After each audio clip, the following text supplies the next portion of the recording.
Bismillahirrahmanirrahim. Assalamualaikum warahmatullahi wabarakatuh. Alhamdulillahi wa kafa ala nabi Muhammadinil Mustafa wa ala alihi wa sahbihi wa man wala amma ba'd.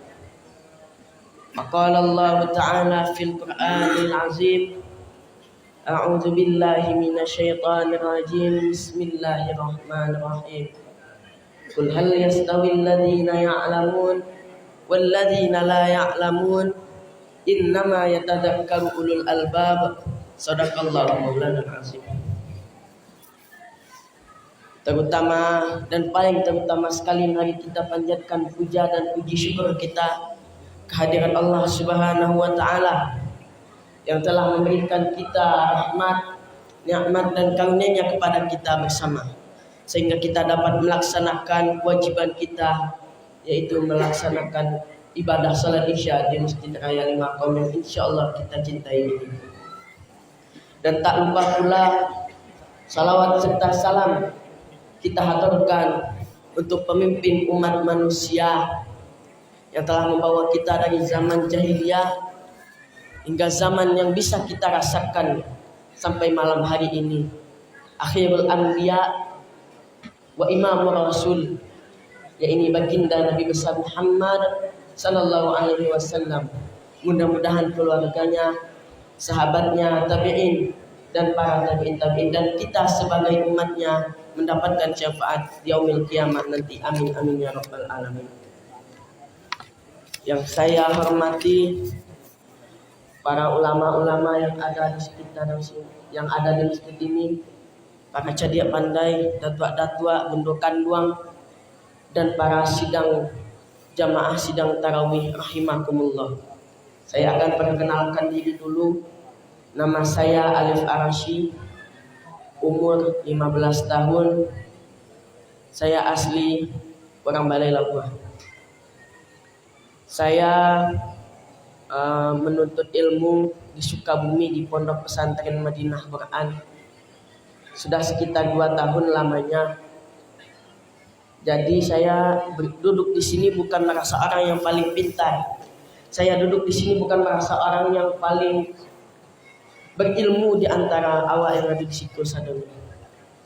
Tapi saya di sini duduk untuk sharing ilmu, bagi-bagi ilmu apa yang saya dapatkan di pesantren itu.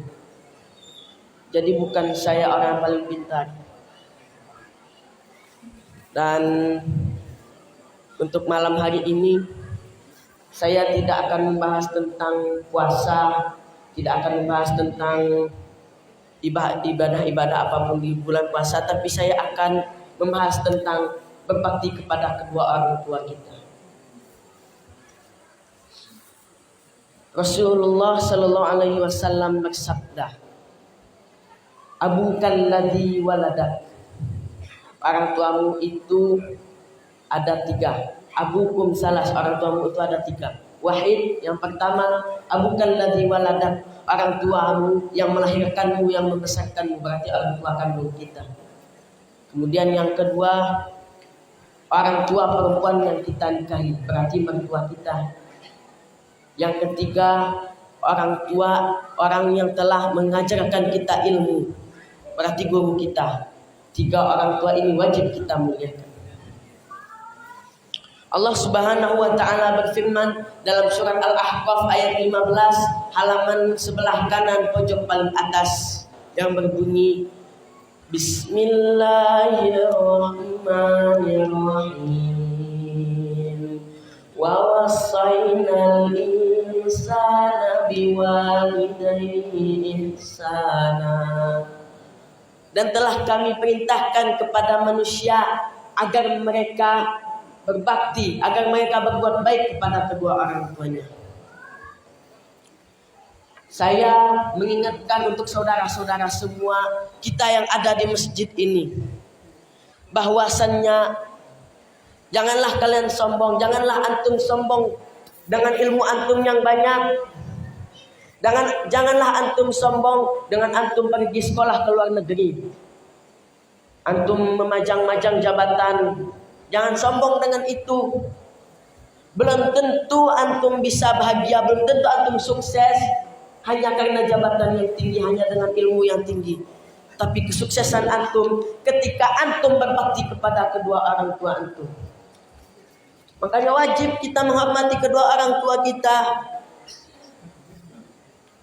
Saya akan bercerita sedikit tentang seorang tabi'in yang sangat memuliakan kedua orang tuanya, yaitu yang bernama Uwais Al-Qarni. Beliau tinggal di Yaman, hidup di zaman Nabi tapi tidak bisa berjumpa dengan Nabi. Beliau hanya orang yatim, hanya memiliki ibu yang tua renta. Sudah sakit-sakitan. Ibunya ini bilang, "Wahai Uwais, wahai anakku, bawalah ibu pergi ke tanah suci, pergi untuk berhaji nak. Di akhir-akhir hayat ibu ini, bawalah ibu untuk pergi berhaji." Tapi bagaimana? Si Uwais ini hanyalah orang pengembala kecil, tidak memiliki kuda, tidak memiliki keledai. Kemudian dia berpikir, bagaimana caranya aku untuk bisa menghajikan orang tuaku ini. Kemudian dia bilang, "Ibu tenang saja, insya Allah saya akan bawa ibu berhaji ke tanah suci." Dengan apa caranya? Dia berikhtiar, berusaha.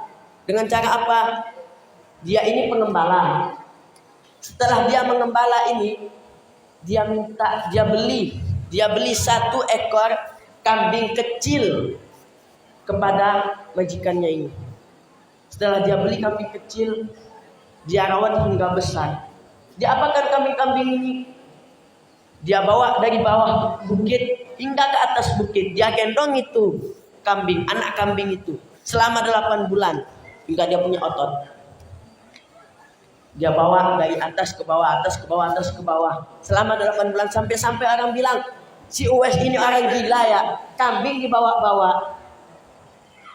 Kemudian setelah berbulan-bulan dia berusaha untuk membawa orang tuanya haji dari Yaman ke Makkah. Akhirnya terkabul. Dia panggil ke orang tuanya, "Ya ibu, wahai ibuku, ayo sekarang kita berangkat pergi berhaji." "Sekarang nak?" "Ya sekarang bu." Betapa terharunya hati orang tua itu. Andai kata saya bisa seperti itu, saya ingin sekali membahagiakan kedua orang tua saya. Saya ini walaupun masih kecil, saya merasa masih banyak dosa kepada kedua orang tua. Berbaktilah kalian kepada orang tua kalian. Rasulullah Sallallahu Alaihi Wasallam bersabda, barang siapa yang memuliakan, yang menghormati kedua orang tuanya, insya Allah aku akan menjamin dia untuk masuk ke dalam surga. Itu jaminan Rasulullah, bu. Di dunia juga kita bisa dapatkan. Insya Allah kita sukses dunia wal akhirah. Muliakan sajalah kedua orang tuamu. Percuma antum punya dapat jabatan yang tinggi, punya kerjaan yang tiap bulan dapat uang 10 juta, tapi antum tidak memuliakan orang tua antum. Itu hanya 20% ketika orang tua antum melahirkan antum. Ketika sahabat bertanya kepada Rasulullah, "Ya Rasulullah, siapakah orang yang wajib saya hormati di muka bumi ini?" Kemudian Rasulullah menjawab, "Ibumu." "Siapa lagi ya Rasul?" "Ibumu." "Siapa lagi?" "Ibumu." "Siapa lagi ya Rasul?" "Bapakmu." Kenapa 3 kali ibu 1 bapak? Kita ambil dari ayat lanjutan tadi. hamalathu ummuhu kurha wa wada'athu kurha wa hamluhu wa fisaluhu salasuna syahra hatta idza balagha ashuddahu wa balagha arba'ina sana.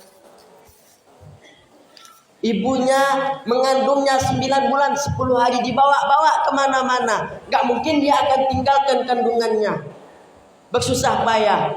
Kemudian ibunya melahirkannya setengah mati. Taruhan melahirkan anak itu nyawa.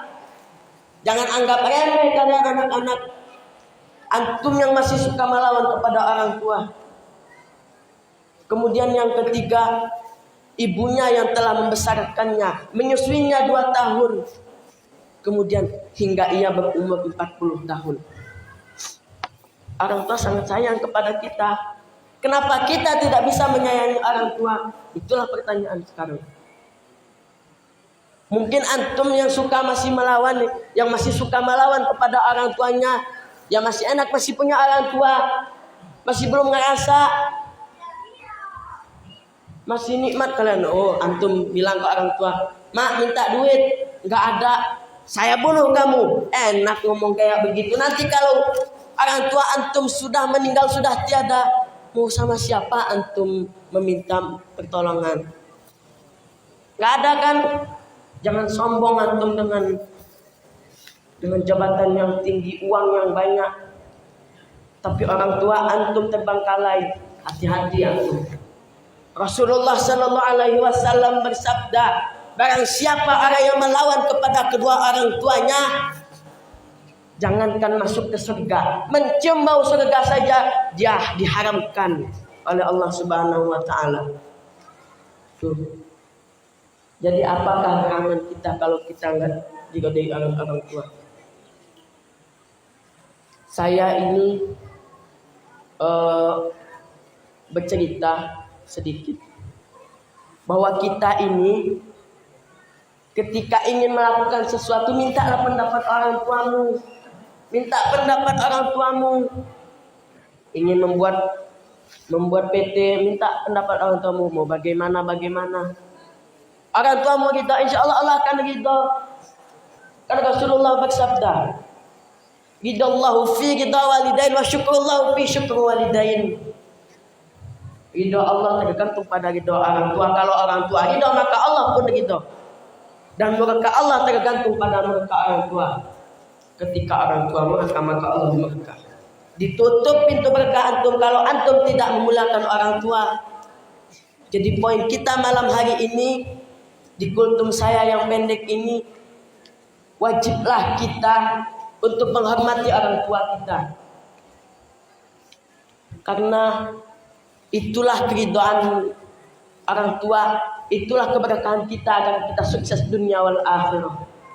Kira-kira bapak-bapak dan ibu-ibu semua mau tidak sukses dunia wal akhirah? Mau tidak? Mau. Kalau mau bagaimana? Cari keridhaan orang tua antum. Oh, ada timbul pertanyaan, orang tua saya sudah tiada, sudah tidak ada. Maka doakan dia yang terbaik. Doakan untuk beliau agar beliau diberikan tempat yang paling indah di sisi Allah. Insya Allah dengan antum berdoa, dari sana juga beliau akan mendoakan antum.